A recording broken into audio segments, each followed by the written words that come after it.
The smartest man in the building was the one cleaning it, and they didn't realize it until it was too late.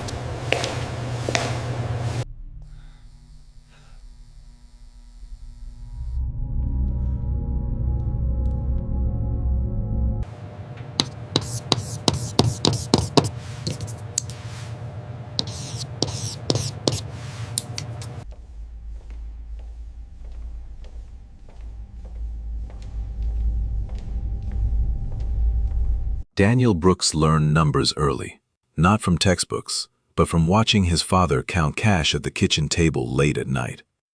His father drove delivery trucks across Massachusetts. Long routes, early mornings, quiet exhaustion that never turned into complaint. Every evening, he spread bills across the table, rent, utilities, groceries, and solved the problem the same way every time. By staying calm.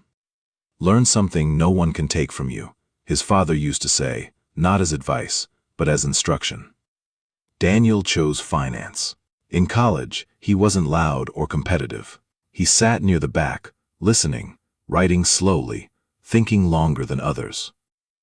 While students chased grades, Daniel chased patterns. How optimism hid risk. How confidence ignored consequences.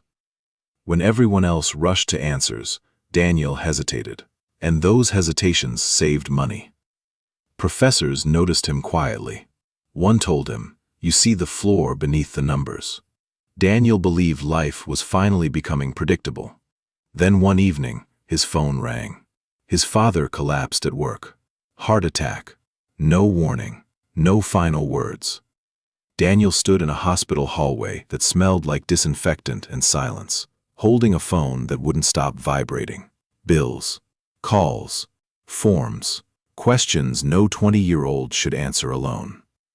There was no insurance, no savings, only debt. Within weeks, Daniel dropped out, not because he failed, but because survival didn't wait. New York was the fastest place Daniel ever learned how to disappear. At first, he slept on couches, then in shared apartments, then in rooms with strangers who never asked questions. Jobs came and went, construction, warehouses, night security. Nothing lasted long enough to feel safe. Until a cleaning contractor offered him steady work, janitor, night shift, corporate tech building downtown. Daniel said yes, immediately. The building was glass and steel, designed to feel important even when empty. During the day, executives spoke loudly about vision, disruption, and growth. At night, Daniel cleaned their fingerprints off glass walls and conference tables. No one learned his name. No one lowered their voice.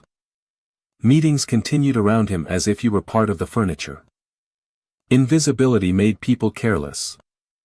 They argued openly, bragged openly, left whiteboards untouched. Daniel listened. He erased boards only after memorizing what was written on them.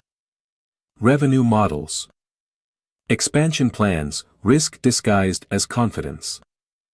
At home, he kept learning. Old finance books from used stores, online lectures paused and replayed. Investor calls playing softly while he ate cheap dinners. He wasn't planning revenge. He was refusing to rot in silence. One winter night, close to 2 in the morning, Daniel noticed a whiteboard that hadn't been erased. It stood alone in a glass-walled conference room, filled with clean lines and confident projections. This was the company's biggest product launch. At first glance, the numbers looked impressive. Balanced, optimistic, certain. Too certain. Margins ignored supply pressure, growth assumed flawless execution. Worst-case scenarios were quietly removed. Daniel felt his chest tighten. He had seen this before, in exams. In case studies. In failed companies no one talked about anymore. When numbers looked perfect, something was being hidden. He leaned closer to the board, rereading every assumption. The more he looked, the clearer it became. This wasn't confidence. It was denial. Daniel checked the hallway. Empty. No footsteps. No voices. Touching that board meant crossing a line that couldn't be uncrossed. He could lose the job. Lose access to the building. Lose the fragile stability he had fought to keep. For a moment, he considered walking away. No one had asked him to fix this. Then, he picked up the marker. He erased a single column. Rebuilt the assumptions. Adjusted costs, lowered projections. The model changed instantly. What once looked safe now showed risk. Daniel stepped back, staring at what he had done. Then he placed the marker back exactly where it had been. And returned to mopping floors, carrying the weight of the decision with him. The next morning, executives gathered around the conference table. The whiteboard was already filled, but something was different. The projections were tighter, the assumptions corrected, the risks exposed and balanced. For the first time, the numbers made sense. The room fell silent. Then someone said, "This solves the problem." Another added, "Who did this?" Heads turned. No one spoke. The senior analyst shook his head. The team leads exchanged glances. No one claimed the work. The CEO frowned slightly. "Pull the footage." Security cameras were reviewed, access logs checked. The board hadn't changed itself. Someone had been alone in the room after hours. The screen paused on a familiar figure. Daniel. He was called from the floor and asked to sit in a glass office. No accusations, no raised voices. "Did you change the board?" Daniel nodded. No apology, no explanation. The CFO studied the numbers again. Longer this time. "They're correct," he said quietly. The room went still. Daniel was thanked once, briefly, then dismissed. What followed wasn't punishment. It was pressure. Daniel was given more work, without authority, without credit. Deadlines shortened. Expectations rose. Every success increased demand. Every mistake was remembered. One night, while emptying trash near the break room, Daniel heard laughter.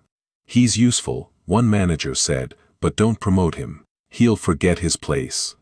Daniel stood still for a moment, letting the words settle before moving again. He finished his shift, clocked out, went home. He didn't sleep. The next morning, Daniel resigned. No speech, no explanation, just a signature and a quiet exit. Daniel didn't build success overnight. He consulted for small firms, built financial models no one else wanted. Some clients failed, some survived because of him. Years passed. His company didn't explode into headlines.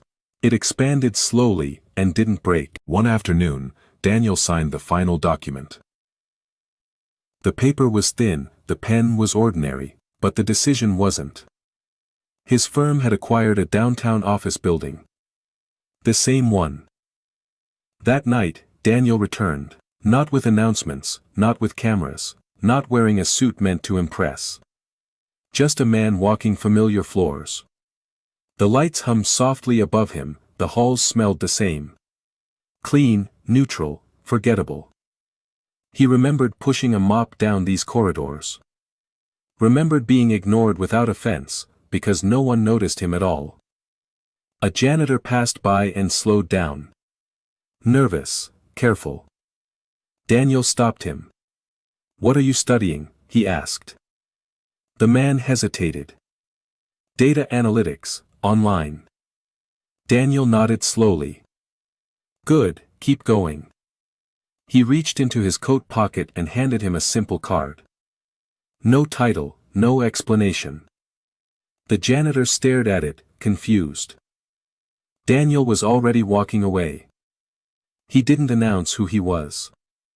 He didn't need to. Because power didn't change him, it clarified him.